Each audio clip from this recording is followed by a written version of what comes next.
This is the best of all possible worlds because it is structured in such a way that if we use our mind and will and align them teleologically with God, the world is structured in such a way that this will provide the best outcome, the best possible outcome.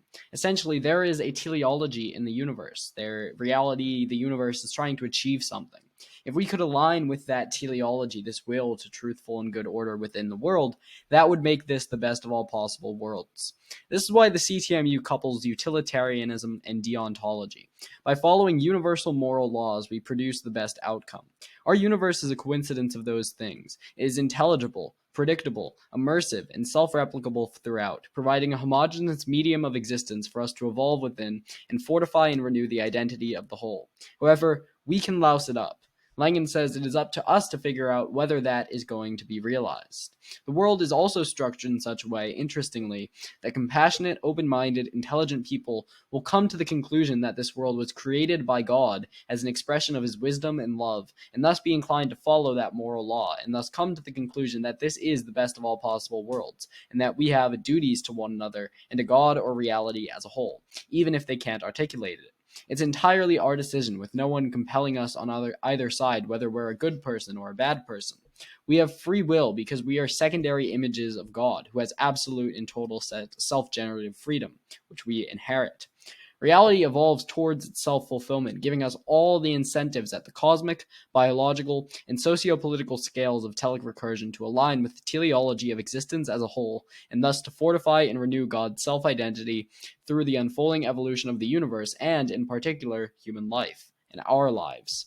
Even life in general, the cruelty and injustice of the animal kingdom seems to louse up the perfection criterion of reality. However, this remains the best of all possible worlds if you take everything into account from A to Z, from the beginning to the end, the entire universe, all of reality, and consider that statement relative to the totality of existence. It is impossible with correct reasoning to not come to the conclusion that this is the best of all possible worlds. Chris Langen says, we're evolving to the point at which we can make this the best of all possible worlds for ourselves and for the other species that live within it. God is going to redeem our planet. God is going to redeem our solar system. God is going to redeem the galaxy. God is going to redeem the universe. And so life is evolving towards the self-identification of reality, both through the experience of its secondary images and the logic of the universe at large. Life is a metaphysical drive towards this experiential self-identification, which then instantiates itself in the particular life forms we see here on Earth and possibly elsewhere. It's not only our lives and the human life which justifies continued existence, but the evolution thereof, that we're evolving to this, what Pierre Teilhard de Chardin called the omega point, this this teleology of biological and cosmic evolution, where God is recognized in all and by all through this advanced form and this spiritual awakening, which is distributed to all members of the species. And so beyond that point, which is kind of the converse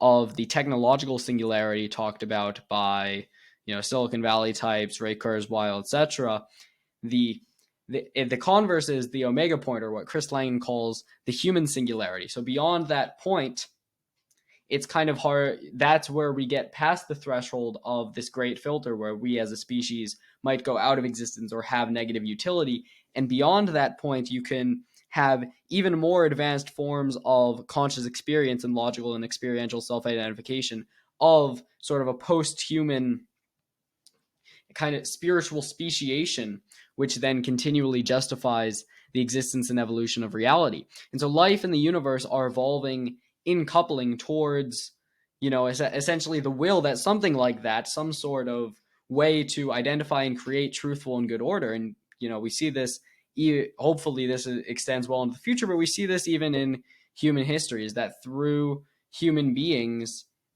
the reality or God, if you want to say, is like creating something beautiful. And we see this with, cathedrals, with just the relationships we have with one another. Like the twin serpents of the yin and yang, life in the universe are evolving towards the self-fulfillment of the global operator descriptor, or God. And that's why we, as secondary images of God, the purpose of life for us is to renew and strengthen his ever-evolving identity. And so, in the words of evolutionary biology and philosophy YouTuber Coronius Focus, perception is the ultimate goal of life. That's what it's all doing. It's all searching for the better way to perceive the universe. And that means interacting with it in a more complicated, robust, iterably stable way that can lead to further improvements. It's a constantly improving thing. So life is choosing and creating logos, and logos creates life. It's a cycle. Therefore, logos, the identity and structure of reality, is concretely realized as truthful perception manifested into the universe. The self-evolution of the universe is the expression of the logos. He says that if you can do, it's this teleological language, and he says that if you can do this and then enact that into the world, that is a creative force. It expands your species and your ability to interact with your universe. And that's the telos, that's the purpose, the end of human life. The relevance for CTMU teleologic living is obvious. If we live our lives in a way that is consistent with the divine logos, we become co-creators of the universe in a way consistent with the optimal self-actualization of both our individual selves and God's intrinsic self-fulfillment. So let us all make this the best of all possible worlds by becoming and being paragons of salvation, light, and strength in the name of God. You can go to megafoundation.substack.com to subscribe to the Teleologic newsletter, and chrislangen.substack.com to subscribe to Chris Langen's Ultimate Reality. That is the most important thing you can do right now, this minute, for the CTMU movement. Both will, as always, be linked in the description. Let the light shine forth in the darkness. May the peace of our Father in heaven be upon you. Link, subscribe. Peace.